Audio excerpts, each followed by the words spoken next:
Yeah, that was 26, 12, 3. Okay. So, welcome back. I feel you guys are a little relieved. Some homeworks with me which are lingering for many weeks, and I feel they'll stay with me. I don't see those. All right. So, I guess you guys have delved deeper and thought hard about the term paper. Any questions? Not maybe on ideas, but on specifics, on mechanics. You know the requirements, right? 6 pages.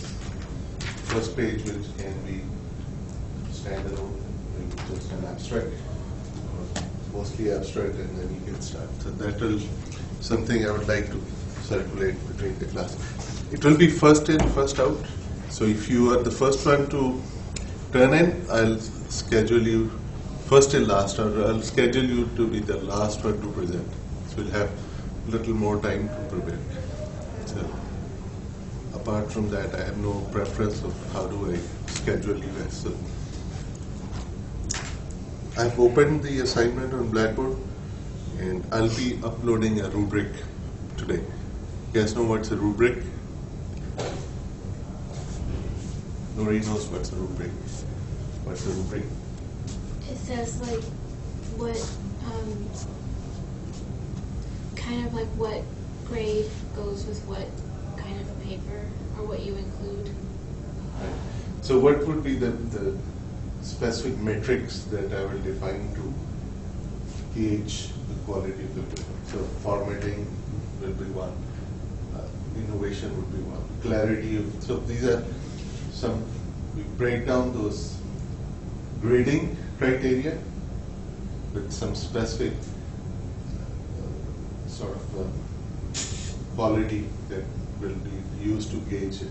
So instead of just having a feel of the paper, there will be specific things that I'll be looking for. Right? So that will help you to narrow down or to get maximum points on those criteria points. Make sense? So rubric is nothing but a metrics that anybody can define. So I have defined one where I specify what things I would be specifically looking for in your report. Right? Clarity, typos, following the format, then how deep do you do the discussion of the merit of the idea. So discussion, yeah. Do we need to get into the specific way in which we will have to, or a general idea is presented, but do we have to discuss in depth whether or not it can be actually? How do you support your thesis? You cannot just, I can give an idea that I can put a sling on the moon, but can I support my thesis? No, but I mean actually going into the details of it, like what will be the thickness, what will be the... So you have to support your idea, why you think it's going to work. Why do you think it's going to solve the problem that you have started? Yeah, I mean, like, I'm not talking about the why, I'm talking about the how, like, why it will work, I can support, but Right.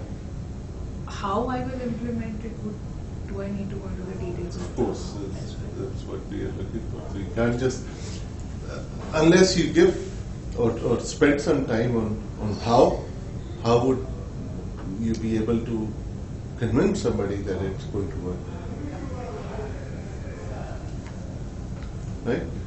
That's why I wanted to discuss, and I'm ready to go over your ideas with you to refine it. That's the next homework because the deadline was today for the original term paper, which as per your request has been postponed to next week. So this is new homework as well that goes with it. So most of it is from what we have been discussing on lithography. So you have seen there's many requirements from a photoresist that we ask for. An ideal resist would have competing requirements, but there will be always trade-off. None of the resist can satisfy all of the requirements, but we can, if we know the parameters, if we know the end product that we need, we can work out on some trade-offs to get to a desired output. How do we do the coating? And I have a few slides on baking. They will come later. They should have come earlier. I figured they will do that today. So we have seen the video. We put the resist in required quantity over the wafer, and then we spin the wafer. So these are specific parts of a spinner system. This vacuum chuck, which has these grooves through which we apply vacuum. So we hold the wafer down, and then this spindle is connected to a motor, and we can control the RPM on the motor. We can control how long we want to spin it. We can control the ramp up and ramp down speed, right? And when we actually do it, so apart from the information that what RPM will give us, what thickness, or for what photoresist, at what viscosity, so all that data is something that we figure out from the established charts, right? But when you are actually doing the coating, there are some things which we learn by practice. So first step when we are putting the wafer down is to align the wafer. How would we align the wafer? Because the chuck, it's visible, the chuck is smaller than the wafer, and wafer is opaque, right? How do I know if my wafer is exactly in the center, or the chuck and wafer are concentric, so to speak? How can we ensure that? Well, if you spin it really slow, it would look like it's kind of not going in. If you spin it slow and you look at one edge, it will show up as vibrating, as getting a rat check motion, right? Like the wheel of a train, where you have this bar which goes on like this up, and so you can see that it's out of alignment. It's not centered on the spin axis of the chuck, right? So, but you don't know how to correct it. So what you can do is you can put your tweezer at the edge and see with respect to tweezer how far it goes.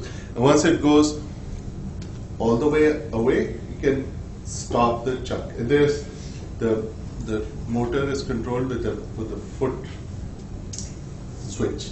So there is a switch which you can push to on and off. So it has two. Normally it has two pads which you can push with your foot. So once it's away, push and stop it right there, and then use tweezer to. But of course it's under vacuum, so you have to switch off vacuum so it gets released, and then you slightly push it towards you, right? Then vacuum on again and start again. Make sure that RPM is still small. RPM can be 5 RPM. Right? Just something very slow where you can see it. So again, you put the tweezer there at the edge, close to the edge, and see when it rotates, goes away and comes close. Again, do it a couple of times. It would be well aligned. If it is not aligned and you do 4,000 RPM, what's going to happen?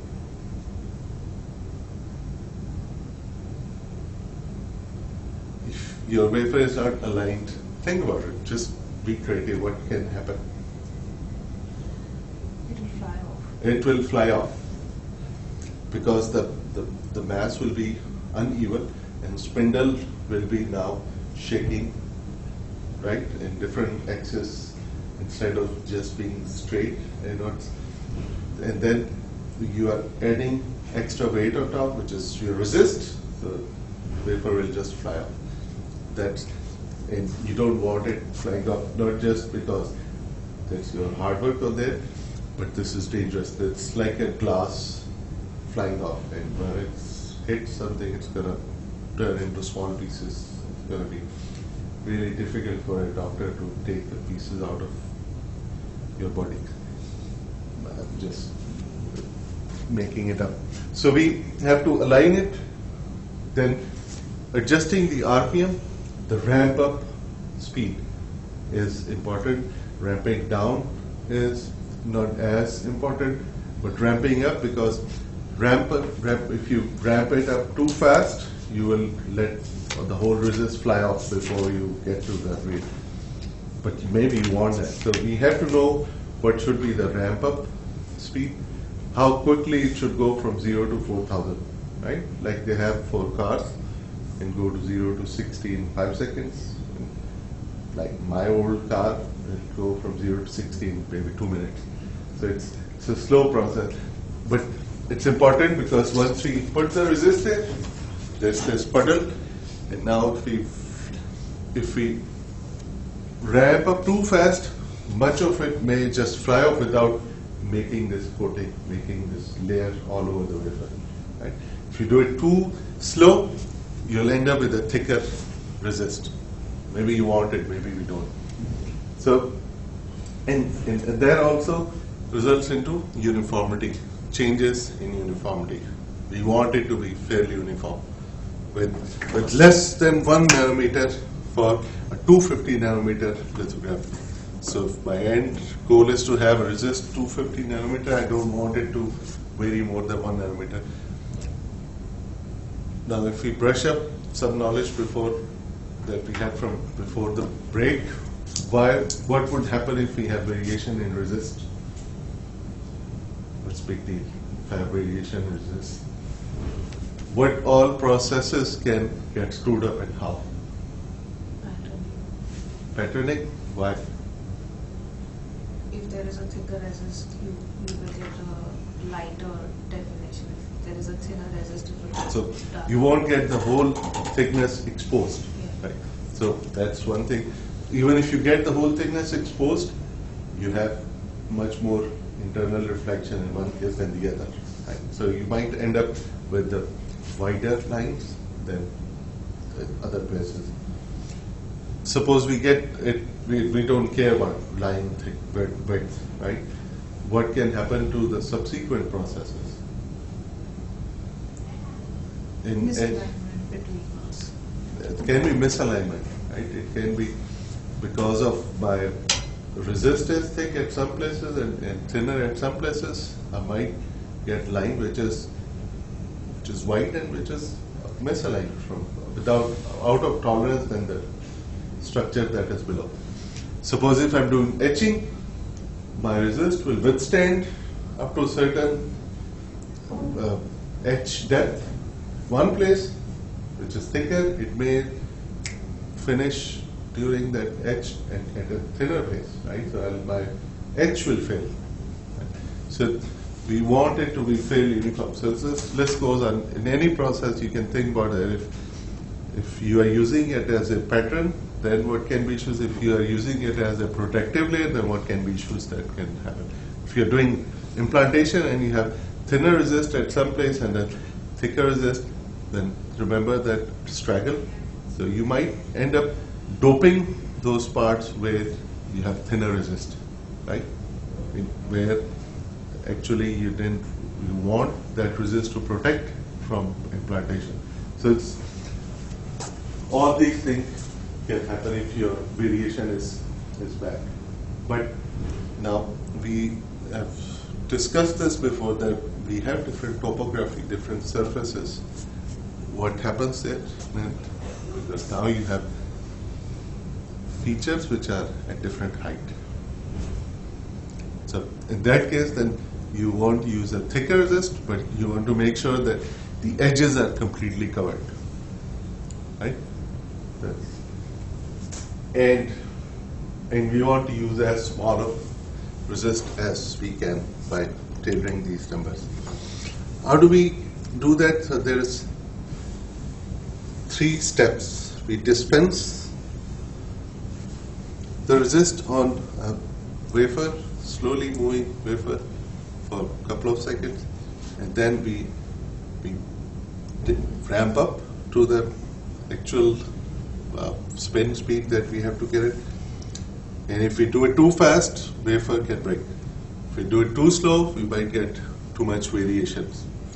And once you establish the speed, then we keep it there for the time that we want it. And that's typically from 2000 to 6000 RPM for 20 to 30 seconds. And 99% of resist just flies off. And what is left behind, it has solvent which gets evaporated, and only 10 to 30% solvent remains back, right?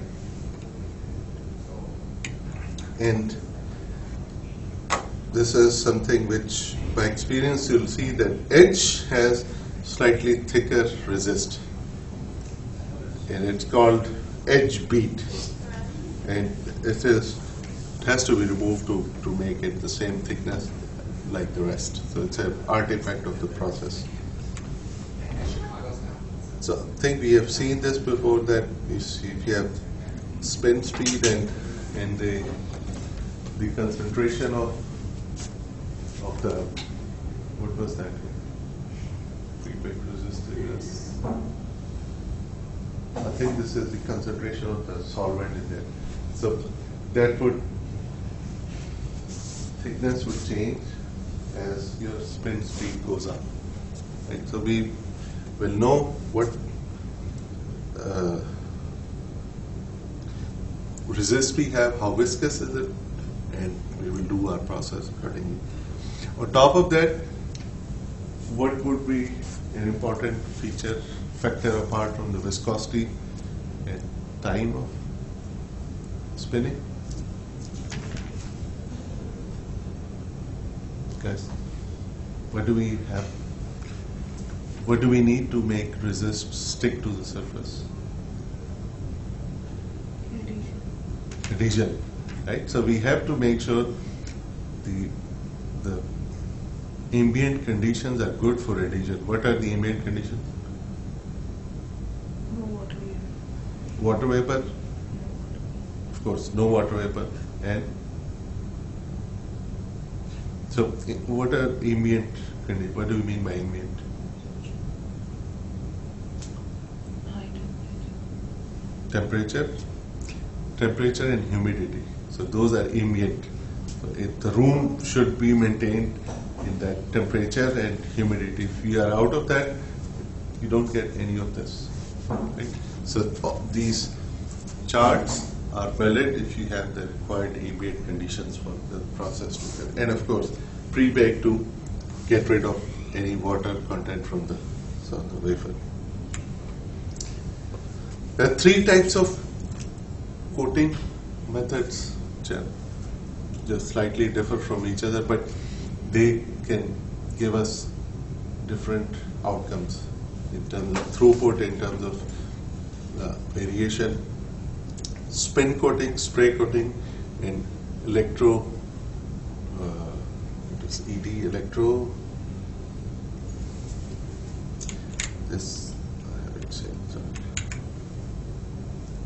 electro deposition, I think, electro deposition coating, where you have just like in electroplating, where we have 2 electrodes and we have electrolyte, where positive ions travel to negative electrode, to cathode, and positive ions travel to cathode, and negative ions travel through anode. Once they get there, they deposit, right? They make a uniform film. So same is what we can do with photoresist material. So spin coating is, we see it simple, but we have problem in covering the trenches, but if we separate, we can cover the trenches as well, right? So in electrodeposition, it's a complex, but we can do many of them together in one batch. So exactly same condition, we can deposit same amount, same thickness on on many of them together. So in this case, it has to be only conductive because it has to travel to that surface to get deposited under the electrical influence. And resist, of course, these are just spinning and spraying are just two physical mechanisms. So it can be same resist that can be used, but in this case, there are special resists that are used. And in spin and spray, of course, spin, we lose 99% of that. In spray, we would be spraying what we will get. So we have very less loss of resist in this case. Uniformity in these two cases is much controllable and reproducible. And in spin coating, we know that. We have seen the spin coating, there's many variations, it's hard to control the uniformity. And reproducibility as well, since this is a batch process, of course, there will be all reproducing the same results on all of them, but in these cases, spin coating, it's hard to reproduce, in spray coating, it's very, very reproducible. The question would arise that when we do our lithography here, if it's not reproducible, then why do we rely on that? Have you guys done lithography yet? Because I've done just oxidation? Diffusion. So if it's not reproducible, then how can we use it?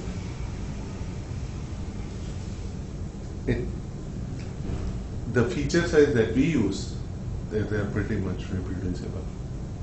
But if you go down in feature size, then the question arises that how reproducible is that? Right? If you're talking about hundreds of nanometers, then this becomes a challenge to reproduce that same result with spin coating over and over. And not just that, size small and contact lithography, that makes it hard to reproduce every time. But what we get is something which can be within tolerance. So, but not in the case of devices, in the real fabrication, high throughput devices. So, what parameters we can control? Of course, viscosity, speed. In this case, when you're spraying, how fast you scan, what is the solid content. But in this case, it's the voltage, temperature, and baths. What are the conditions of the bath? And applications, again, they have slightly different applications.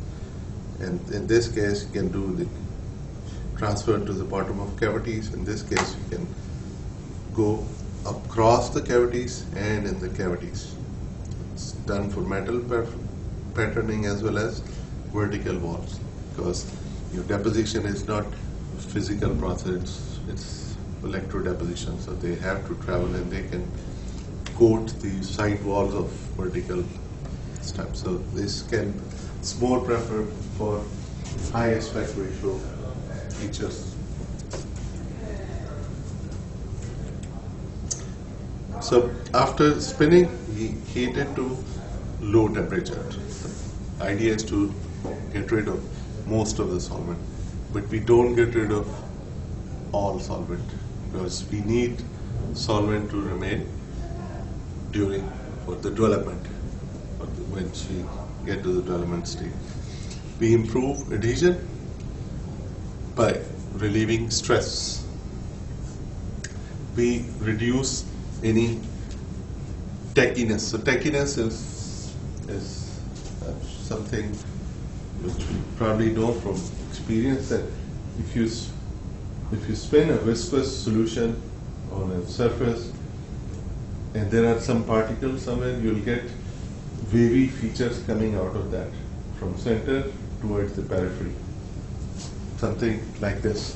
So if you had some particles, this is just showing it exact right angle, but somewhere. So if you spin it, what you will see is some ripples in that resist, right?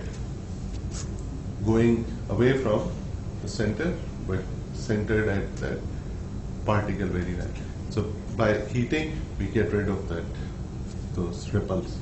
So sort of we reflow resist to get a more smooth film.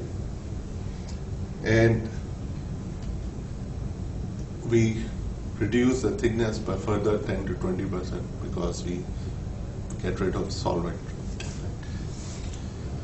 So that then decides the unexposed resist and how fast it will dissolve in unexposed resist. If we leave higher amount of solvent, we'll get higher dissolution rate. Is it good to have high dissolution rate or not?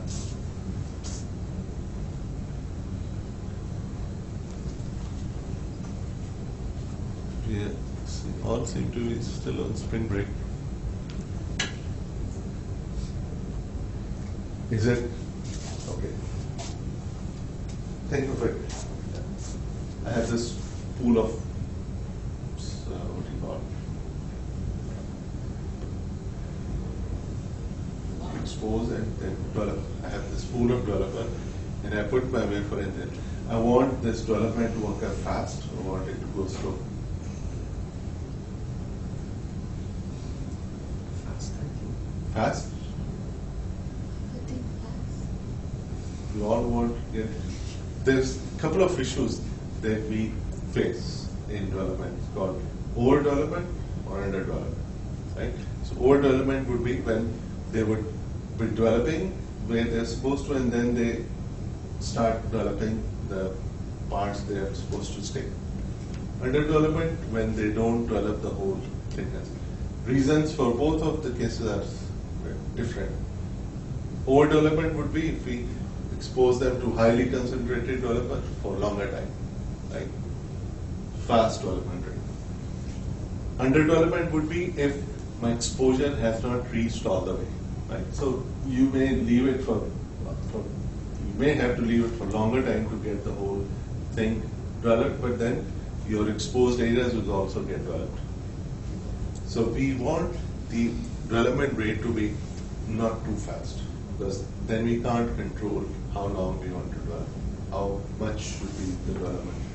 So underdevelopment and overdevelopment are two issues.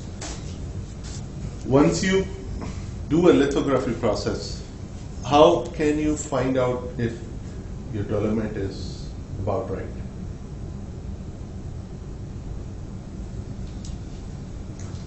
Once you are finished with your lithography process, how can you figure out if your development was about right? Your resist will, the rate at which it comes off will tell you whether it is exposed properly or not. There's no way how it comes off. Yeah, we see the brownish thing coming up, but there's no way how do we measure that.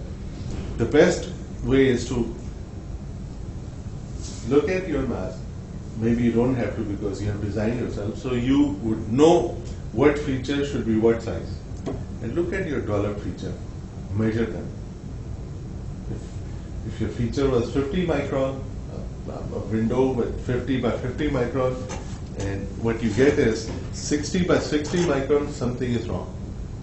So be that simple test. Always look at it under microscope and measure it. If it's 60 by 60 micron, there can be multiple reasons. Maybe all of those working there, or maybe one of them. One of them is overdevelopment. For underdeveloped features, you look at it, and if you look, some resist still at the bottom of those features, it means that resist didn't come off completely. It may be that your exposure was underexposed. So there's a term used for overexposure, underexposure, overdevelopment, underdevelopment as well. So in that case, you might want to start over and change the dose. If still it doesn't work, then you have to change your development time. Right? So this something which we don't want to change too much from process to process.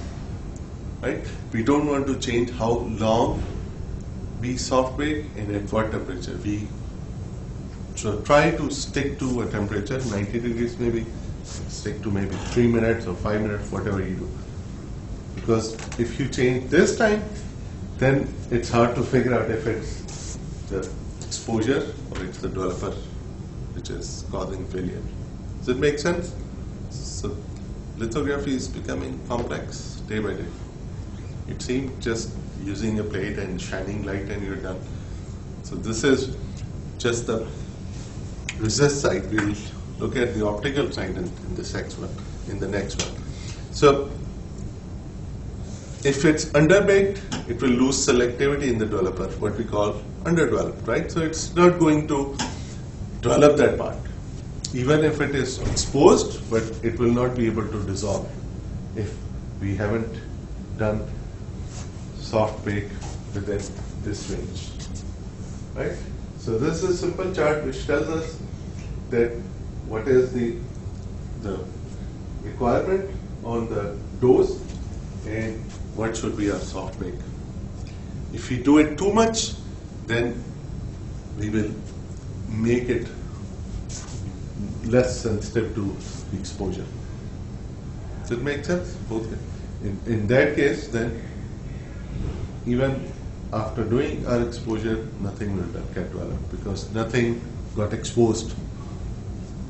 So there will be no change, chemical change in that. So soft bake is important. How do we do it and how long do we do it? Right? Again, how can we find out these parts? The exposure dose, the exposure intensity dose would be integral of how long you do it. How can we find out the energy of exposure? We discussed that before.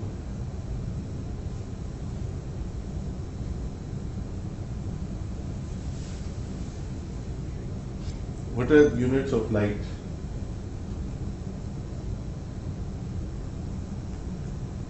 Graduate students, electrical engineers. What are units of light? You said something. I was thinking light in terms of photons.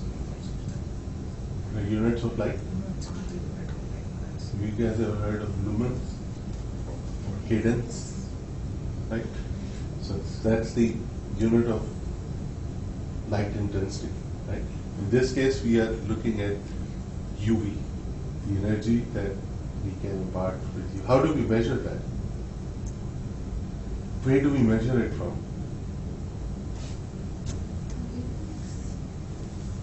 The wavelengths.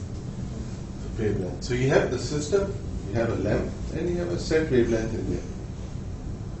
All you have to do is stick in your measurement system, multimeter, whatever, at the wafer level and measure how much energy is reaching there. Right? We discussed this before. Would that change for a lamp? Should that change for a lamp? So I have a lithography system and I have a source of light there and I get some X energy at the wafer level.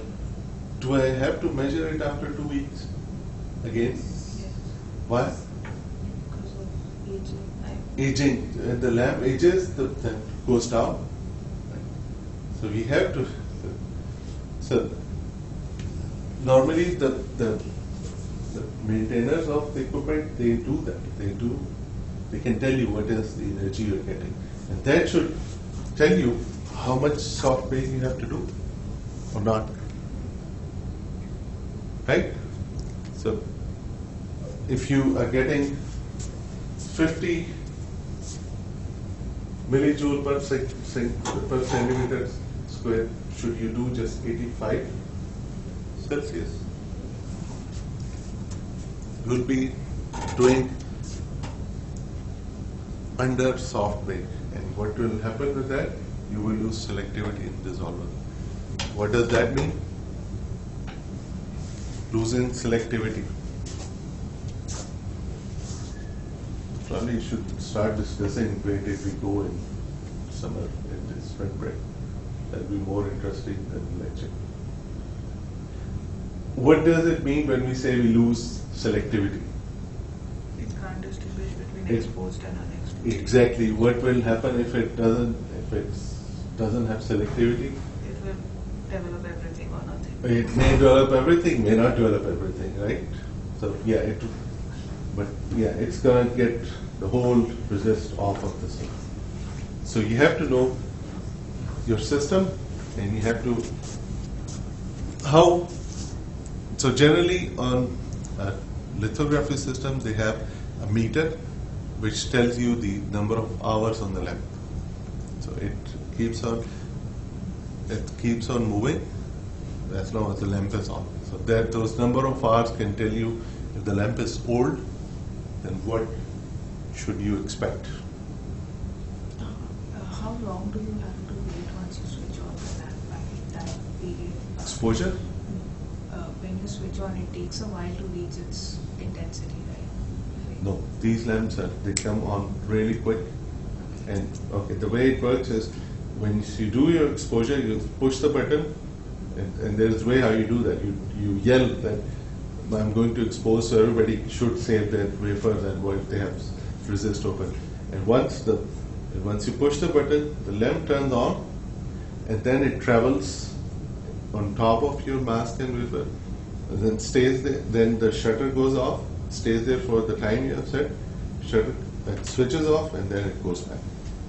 So it turns on away from the resist.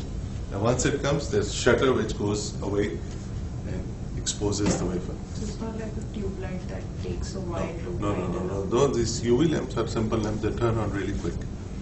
Yeah. So how do we bake these things? The question which you asked last time. So hot plate, infrared, convection. So infrared is probably we don't do that too much, but hot plate and convection is probably the most common. Both cases, or three cases, have their own pluses and minuses. In case of hot plate, we suddenly get to the temperature, and once you take it off, it takes wafer some time to get back. In infrared, it takes a while for it to get to the temperature you want. In convection, you put it in there, and the circulation of heat radiation will cause the wafer to get to the temperature you need. So this is a convection oven where the air is circulated, so heat can travel from the source from the heating elements to the chamber, right? And this is infrared where we shine the light and we get rid of solvent. So similar case for hot plate where you place the wafer on the plate, and it may be hot before, you may start the temperature after that.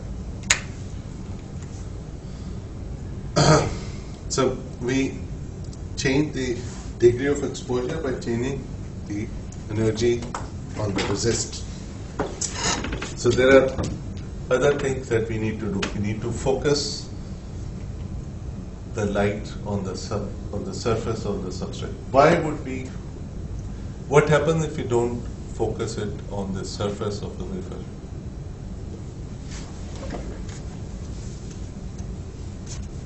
So this is my wafer with resist on, right? And I have my optics, and 1, 2, 3, 4. We 4 are wearing glasses. We know what happens when our light is not focused on our retina. What happens to it? Blurry. Blurry means we don't get sharp edges. Our contrast is bad. Our light is not the energy is not getting transferred exactly where it's supposed to be, especially at the edges. Right? If we see blurry. So now think about it. If I'm out of focus, what's going to happen to my pattern? It will be blurry. Right? Light will not transfer all the energy at the required surface. It's going to transfer above or below, depending if it's which way we are focused out. Make sense? Because we all have heard of something called focal length. What is focal length? right? What happens if this is my retina, or this is my wafer, and this guy focuses here or here? So Yeah, the spot size is different. spot size is different and the energy transfer is different, right? I get the maximum energy transfer in this case because all the light rays get what? Converged on that plane, right? If they don't converge at that plane, they will not be transferring all the energy to that surface.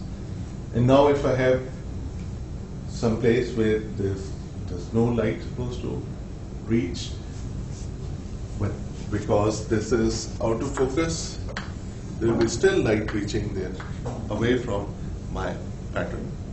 So what we get is larger features, or features that don't have good contrast at the edge. When we don't have good contrast at the edge, what happens to photoresist? We have seen this. Spreads. Walls. So there was something to do with the walls. They are right angle. You get a pyramid kind of shape. If we have very high contrast, my walls will have pyramidal shape. Not. If the contrast is high, you'll have If a the best contrast should give me lines which are the edges which are right angle, right? But bad contrast results into opening the slope to those walls. So these all things will come in here if I'm not in focus. And once so this is considering just one layer. Now I have to align with features which are already made on the wafer, right? So if I'm not in focus, my alignment will be bad. My alignment will be not just maybe away, but even if it is aligned, the feature which I'll make will be much larger or much smaller than what I'm supposed to get with respect to the feature on the wafer. So, but yeah, we'll see this once we start on the light part, which is lithography 2. What are the issues with that? So, exposure results into standing waves, scattering, and thickness variation of resist due to the topography. They all result into artifacts.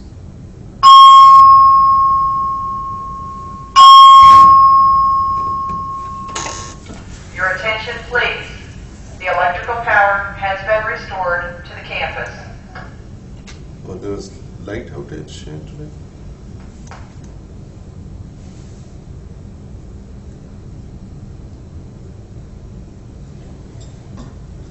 Okay, so first lithography, we simply put the features with respect to wafer flat, right? So we put a wafer with some orientation, which would be maybe flat towards the outside, flat toward the user, and flat at right angle. So that's a very crude alignment, right? We do that because there's at least gives us some frame of reference for the second layer. So we'll know at least where to look for our features for when you're doing second alignment.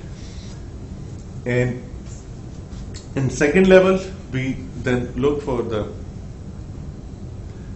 those markings which were made in the first step through the openings in the mask. It makes sense? Through the openings in the mask. If I have a design, this needs a little more discussion. If I have a cross maybe, so my cross would be something like this where everything else is opaque, right? And only this part is transparent, right? That opaque is everywhere except where we have features. Now, my light is gonna pass through here and it's gonna result into exposure, and that part will go away. Right? That's the positive resist. I have another option now. In this case, I will be now I'll be uncovering resist on top of my feature on the first layer. Right? Resist will stay everywhere else. So if my first layer feature was something like this, now I'm gonna have my resist on that first layer, and I see this plus sign, but this cross shape is going to result into resist being developed away from this part and stay on the rest of the part. As a designer, I have to decide, do I want this or do I want this guy to be opaque and everything else to be transparent. Now in this case, my resist will stay on that cross. It's gonna get blurred from everywhere else. Right? But it's not easy to decide, because in the alignment phase, I need to see my mark. I need to see this plus through the openings. Otherwise, I cannot align it. So the idea here is that our masks are also called positive mask or negative mask. Make sense? So our masks are also called positive mask or negative mask. With positive resist, we use positive mask, which is essentially we make the areas transparent where we want resist to go with. Negative mask would be, we would make sure the resist stays where we want to do processing afterwards. So it's our decision. In any case, it's important as designer first to design these alignment marks that can result into exact alignment and gives us alignment capability with third layer as well. So in this case, all the alignment marks are focusing and resulting into a square, into a cross. Right? Makes it easy for next layer of this kind of things to align, or maybe a cross to align with itself. But remember that whatever we do, outside part will be opaque. So our only window to look for those is through this small opening.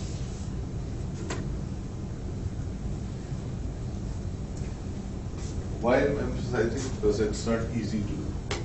You have microscope to look through, and now you are looking for this squares, and the only window to look for that square is not square, cross. So look for that cross is this small opening, which itself is shaped as cross. So if this guy is somewhere here, all you see is this guy. Right? So you have to spend some time playing around, finding this and bringing this in the center. Now, think about it. If I find my alignment mark in one corner and I bring it into center, am I okay? Can I just proceed with exposure? I've aligned only one marker in one corner. No, it could be in any direction. It can be in any direction. So I have to go all the way to the other side and find it there as well. I have to go into all four corners and make sure they all are aligned. Because what I can't see is this slight angle here.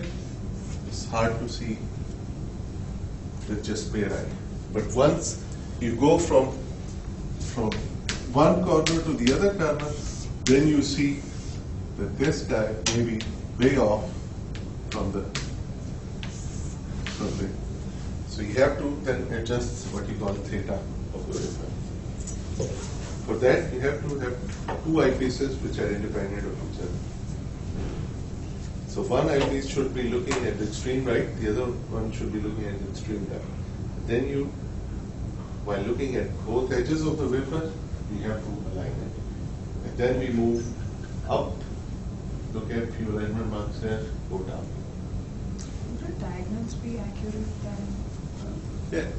Yeah, anywhere where those two alignment marks are on the extreme of the wafer, you look at them, that will help you adjust the theta. Because if one looks fairly alike, you'll see once you travel the whole distance, the theta is very significant on the other part. The misalignment in theta is very significant on the other part. Right? So this should help you align. You will not be able to read it anywhere. You won't see this in any lecture because these are actual practical issues which you learn with experience. Once you do it, once you design a wafer, you have to put plenty of alignment marks and you have to know your equipment. And knowing your equipment, for example, how far can you see at one time? Can you see all the way at the extremes of the wafer, or can you just see one in the middle and one at the edge? Then maybe you have to put alignment marks in the center also. And then you have to look at those and then travel and look at those. Depends on your alignment system as well. Who decides this, the master designer or the circuit designer? Master design. So alignment marks is something which come with the mask set. So circuit designers know how to. So these are fairly standard things. So putting alignment marks, or the kind of alignment marks are very standardized in industry, right? But for you guys, you have to know. Look at this website, MEM16. You'll find plenty of examples and industry standards. How do they do it, right? But for any multi-layered exposure, you have to know what is your alignment mark and how do you look for it. Once you find it, how do you align it? X, Y, and theta, all three will have to be done. Right? So there has to be clear field or bright field in nature so you can see through and you can see this guy which is at the lower level, which is on the mask already. Right? So inspection. So this is showing you all those alignment marks made here. So these are not contributing to any of the features. So you see the black one is already on the wafer. This slightly different color is the openings in the resist that have been made. So it's resist everywhere. So this green to pinkish color is resist, and these openings are what has been exposed and developed, right? And similarly here on this line, so you see this slightly pinkish region is what has been exposed and developed. So these are opened already. So similarly, if you go look at these blacks one were there in the previous run, these have been made in this run, and you see that the red or the black one square is smaller than a square which is outside it. So this has been done to do alignment with this guy. So once you have everything aligned, you see this line is exactly following this pattern. This is exactly in the center, right? So these pads are coming exactly, in this case, this line is coming exactly in between these two. Is it visible or should I switch off light?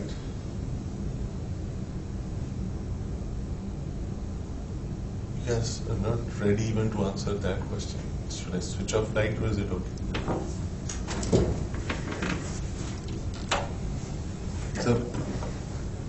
So you see this small openings which are the developed region in the second layer. So if you get this in place, everything else falls in place. So when you'll be doing second alignment, looking at these and finding the right place is almost impossible. So you have to only get this in aligned, everything else will fall in place. Does it make sense? It's very hard to look at these guys and align them with each other. But as designer, you have decided, you have made your design where they are aligned. Only these are aligned to them. So this black thing has a square in second layer made up there. Once I'll upload these slides, you'll be able to see those. There are again some examples. What can you do? So you can have features on wafer, something like this. On mask, you can make something like this.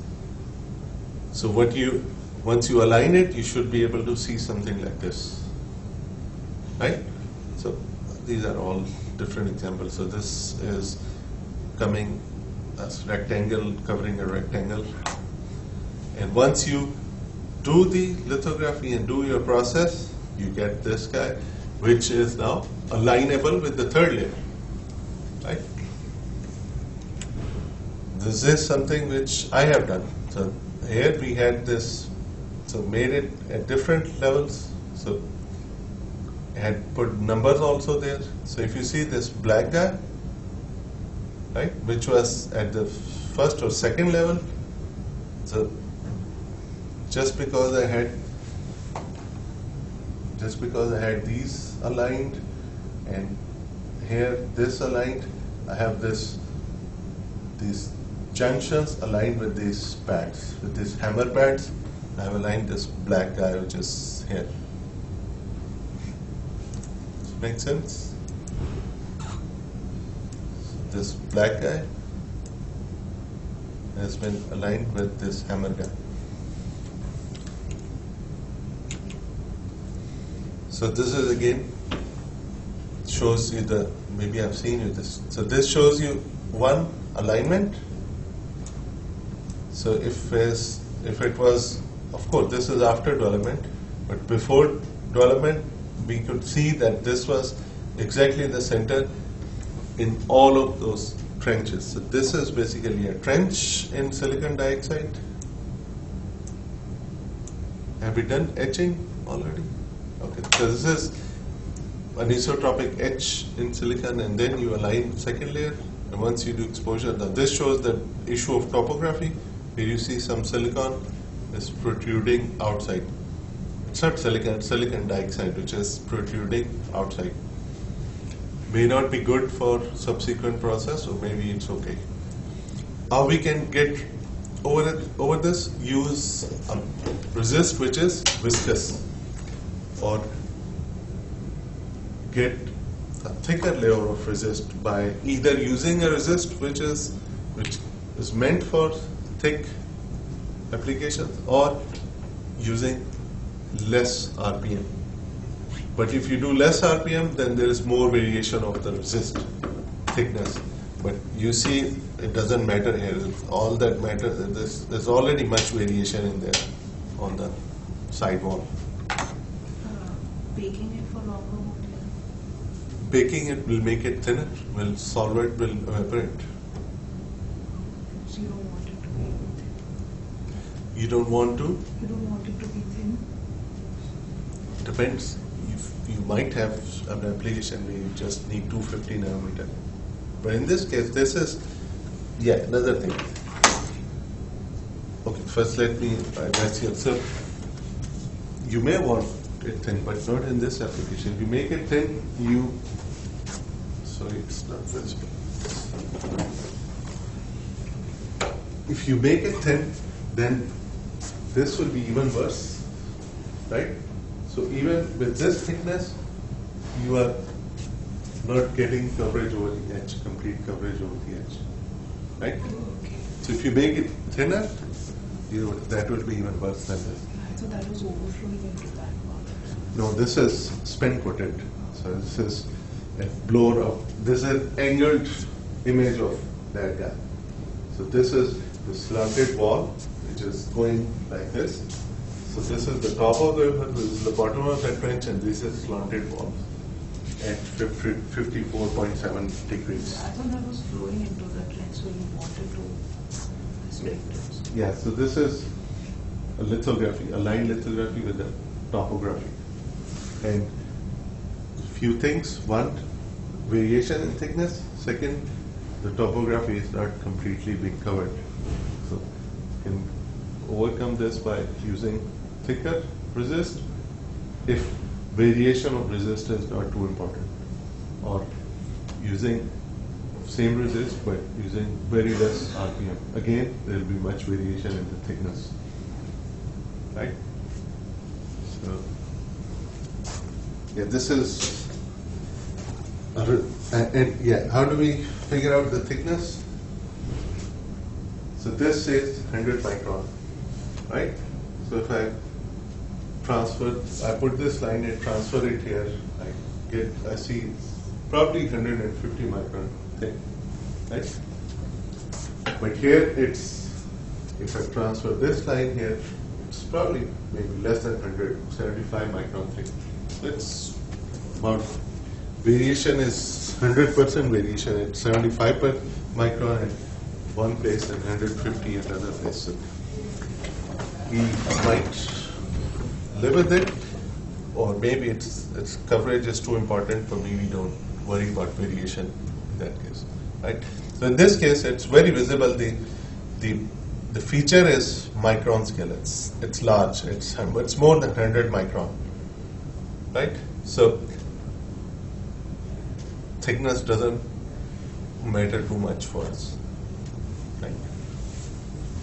Oh, sorry, well, this is not 100 micron. If I take these two, these are 20 micron. If I take just one, that's 10 micron. So this is 10 micron versus about 20 micron here, right? Because the total is 100 micron. So the whole feature is about 100 micron, and thickness is varying from 10 micron to 20 micron. So, and we see that we get fairly decent alignment, and our variation in thickness is not too bad given our feature itself is 100 micron. If it is 200 nanometers, then yes, we don't want even 10% variation in the resist thickness.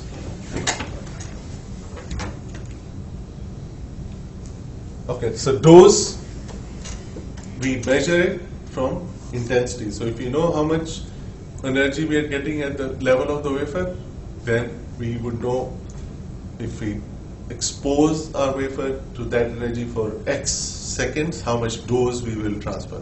So exposure time and the intensity, they define the dose. And what dose would we need for a specific resist? We are given by spec sheet, right? So spec sheet from the manufacturer tells us for specific, it will tell us many things. What should be the RPM to get specific thickness, right? For specific certain thickness, what should be the dose to expose it completely?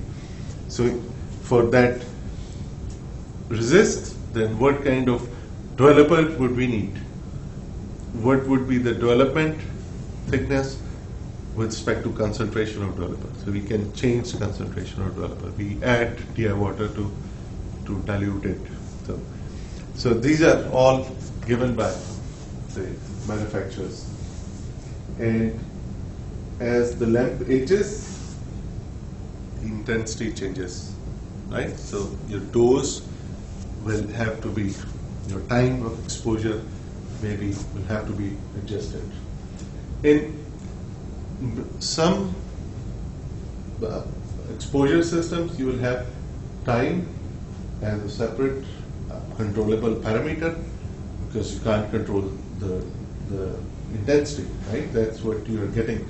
In some systems where there is feedback loop, they would allow you to define integrated energy transfer. So then the system will automatically measure the energy and how much time you should do, right?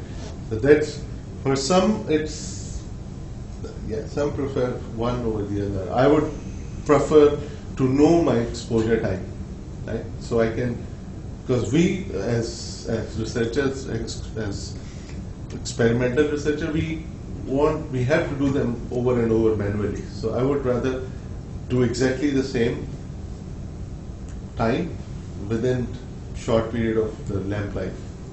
So within short span of time, that the lamp life doesn't change too much, right? But many places, many systems, they have where you specify the dose that you want, and then it measures how much should be the length of the exposure based on how much energy it gets. Right? So it's again, you have to find out. So artifacts of exposure is, one was the coverage of step, one is standing waves. So there's internal reflection, right, which causes formation of standing waves. And we know standing waves is the constructive and destructive interference of waves, right? And they result into zones of high and low exposure in the resist. They result into high and low intensity of the light that's striking there. How would that come out to be if we have standing waves generated in resists? How should they show up? So I exposed, I developed. What would I see as a result of standing waves? Constructive and destructive. Of course, that's written there. Yeah. What would I see in resist as a result of standing waves? Peaks and valleys. Yeah, I see structure which is showing a sinusoidal pattern. So the wall, yes, contrast will define how steep it is, but then standing waves will result into these notches on the wall itself. A very periodic structure through the edge. And then there's another thing called scattering, where the upper or lower levels will cause the light to reflect in different directions, and they would result into regions get exposed which are supposed to be masked. So there'll be, because of those features they're not exactly flat, they might have edges, so light would reflect in the other directions than just reflecting back. So what we see as standing waves is these periodic structures in the resist film because of the interference. Right? How do we get rid of those? Our bake gets rid of those. So bake, basically our post-exposure bake gets rid of those. So another thing, the variation in resist thickness, which I showed you because of topography. So that can result into different covering, different masking effect at different places. And if we know our system, if we know what lines would be at what place, we can adjust the line width in the subsequent mask to cater for that change in thickness. So in this case, if I produce this device, right, in mass scale, we would know that at this point, this line becomes thinner because there is a topography issue. So a designer can adjust this in the mass design, make it thicker, make it wider. So once you get the final product, your line will be much more consistent. So these are the known design artifacts that we can do something about. So we do post-exposure bake. So if there's no PEB, what we see is those periodic structures. If we do post-exposure bake, we smoothen it out to a large extent. Right? So this is done for 45 seconds in this case. So what it does is, okay, PEB is higher than soft bake. What we want to do is entirely different than what we want to do with soft bake. In this case, we want to diffuse the pack to average out the boundary. So we want to smoothen out the edges. And in case of CADUV, we are basically making chemical reaction which will increase the solubility of the exposed parts. Right? So this bake is also very highly controlled and at a very specific temperature. How do we develop? Can do the same thing, put it under a puddle and spin off, or we can bath it into a developed solution. Right? What it does is it results into the emergence of the pattern and the resist, and we get the final physical pattern. Again, we have to expose, not expose is not right, but we have to bring the exposed resist in contact with this solution that will dissolve off the exposed region, right? And do it with this spin-off process, so we can bath immerse the whole wafer into the developer solution. Just like etching, there are two things we need to do.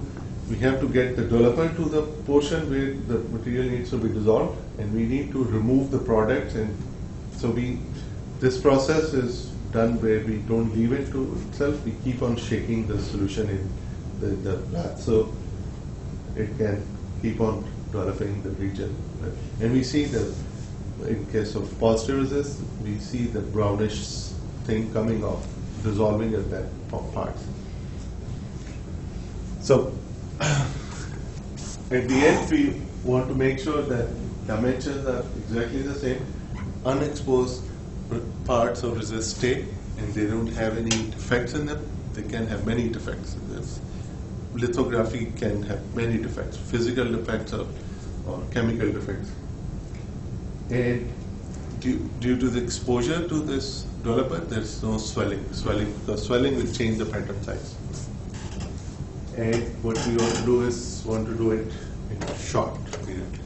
So development rate, we don't want it too fast, but we want it to be done quickly. We don't want it to leave it because that will also result into over-development. So that's something which we have to figure out by experiments. So yeah, immersion spray and puddle spray. Just like we had resist application, we have the developer application. And immersion, we put them into developer solution. We agitate, and we can get many of them get done together. Spray, we again put on a chuck and spray amount of develop. It's in this case we don't have to wash it with DI water or some, because the developed part will just get washed away, fly away from the wafer. Puddle spray, again we apply the developer on top of wafer, let it stay, and then we spin it to remove it and rinse it. So TMH is a very common developer. TMH is also an etchant for silicon, but more often we have a hard material below resist. We have silicon dioxide or silicon nitride. But TMH is, after we do the exposure, we generally do a very short plasma exposure, oxygen plasma. Oxygen plasma, said that this oxygen gets rid of everything, burns everything. So we do short oxygen plasma to get rid of any resist which may be still in our patterns, right? If our exposure and development is right, that would be a very thin amount of resist. So even if this process is etching away resist from everywhere, we have enough thickness to protect the rest of the resist. But what we are concerned is we just want to get rid of that small parts at the bottom of our pattern. So if we have some resist left behind at the bottom, we want to get rid of that, and what we do is oxygen plasma. Right? So it's called de-scum process. A question: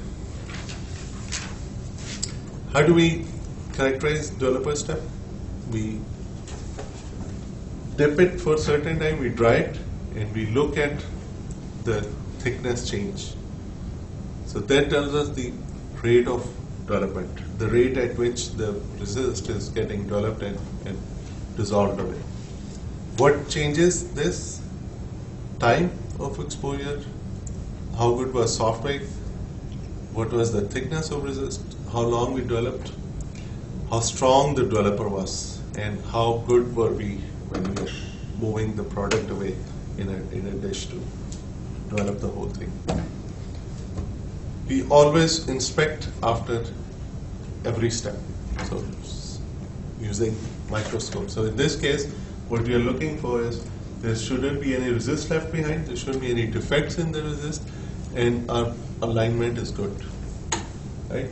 So optical microscope or scanning electron microscope can tell us this information. If it fails any of these things, we have to start the process again. This case, this is again, which I've shown you before. The other one is a result of a E-beam lithography, and this hole was made and dimensions are measured to fall into the specs that it was supposed to do. So we have to do this critical inspection for every exposure, and we measured the thickness, the dimension, the critical dimension, if they are exactly the same that we had on our mask. Okay, any questions? Probably there's a few more slides left, and we can wait till the next lecture. Development solution, what's the temperature? Is it at room temperature or is it hot? The developer. Room temperature. Development is done at room temperature. Because that reaction is already amplified by chemicals. So our post-exposure rate gets them to the surface. So it's a very quick reaction. Do it at room The temperature. development solution itself is at room temperature. Yeah. It's not at elevated. So, and at that point, ambient doesn't matter too much because your wafer is going to be immersed in that solution. So it doesn't matter whatever the humidity or temperature doesn't matter. So it's done at room temperature. But then temperature of developer can change your results. Right? But it's livable because we most of the times we do a plasma to get rid of any remaining resist in the picture. Questions? Is there any comment on the refracting index for the plasma? So manufacturer will tell us which resist can be used to what critical dimension. So if it has internal reflection, we may not be able to make very small features. So that is something manufacturer will tell us that what smallest feature size is possible with that wafer, with that resist. I mean, do we want high refracting index or lower? If we don't want high refractive index, because then, okay, we're talking about no. High refractive index, why would that matter for exposure? Because I read some papers, they are talking about sometimes we want using some medium. It's called immersion lithography. Okay, the immersion lithography is a totally modern and what you call next generation lithography technique. Yeah, they have some high refractive index medium. So they said we also need. That's the medium, not the resist. Yes. Yeah, that's what I'm asking. Do we need a high refractive index photoresist or no? Because they said if we are using high refractive index medium, we also need high refractive index photoresist So to match. to reduce the deflection of light, right? So that would then depend on the medium, right? So that would be just for the matching with the refractive index of the medium. So you don't have, because when light travels from one medium to the other, it deflects. You don't want it to reflect. You want it to go in the same direction that it was. So for batching, yes, it may be requirement for that, yes, but have to read up on next generation lithography. Any question? Right, and see you on Thursday.